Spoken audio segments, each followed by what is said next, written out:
Hello everyone. Today I will talk about Erickson's theory of psychosocial development.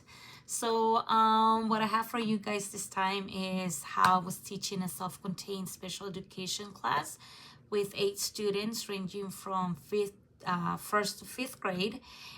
In that class, I was dealing with a wide range of cognitive, physical, emotional needs. So my students are writing what Erickson's called the conflict of middle childhood.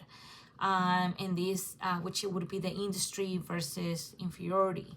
So in this case, as part of me, on my impression, would be that when reading Erickson's theory, one key idea resonated with my everyday experience with their school age years are about children putting their energy towards realistic accomplishments. So children that want to learn and want to do well, but if they do not experience that sense of industry, then that drive can turn into a self-doubt.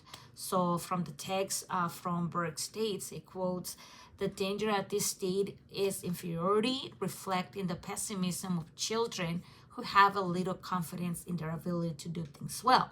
So looking at this quote, I understood what stood out to me was that I see the pessimism in my classroom almost every day. When a student has learning disabilities or development delays, the standards of doing things well are sometimes it's not possible.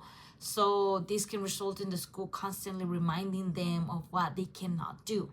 So the ratings also points out how important guidance and support from teachers are. As Norman M. Macau states, if you make a child feel inferior, you make that development of a sense of industry more difficult, which it put us as a reminder of the influence that we as teachers can have with the students. So my class must minimize failures and protect my students from feeling inferior. So as a connection from this, having a classroom of first to fifth graders, this create a unique social dynamic. So I have older students who are aware of their struggles, and it worries me when I see younger classmates doing similar or more advanced work. So I had a fifth grader who had trouble reading. So at the beginning of the year, he would shut down and throw his pencil because he could not see a second grader in the classroom successfully reading the same text that he was reading, but seeing that he was having trouble, not the other student. So I could tell he felt inferior to the other student. So to connect Eric's theory, I had to build a sense of industry for him. So I started having him read different texts about topics he enjoys. I also gave him a job to collect the books that he likes, and I start giving him praises. I start giving him, hey, good job on doing this, you're doing great. So it gave him the sense of industry and lost the pessimism.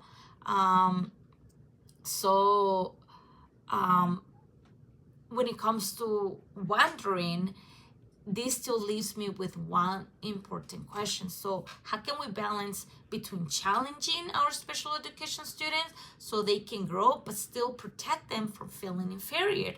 So in a world where school is driven by data and standardized testing, I am curious to know how schools can handle the data of students with learning disabilities, but still doing things to make the students feel accomplished. So are we still able to make them feel industrious and proud without making them inferior? So I hope that that's all I have for you guys. So I hope that I was able to do the wondering part of it, the connection, the impression of this assignment. So this is all I have for you guys, and I hope that kind of makes sense. Bye.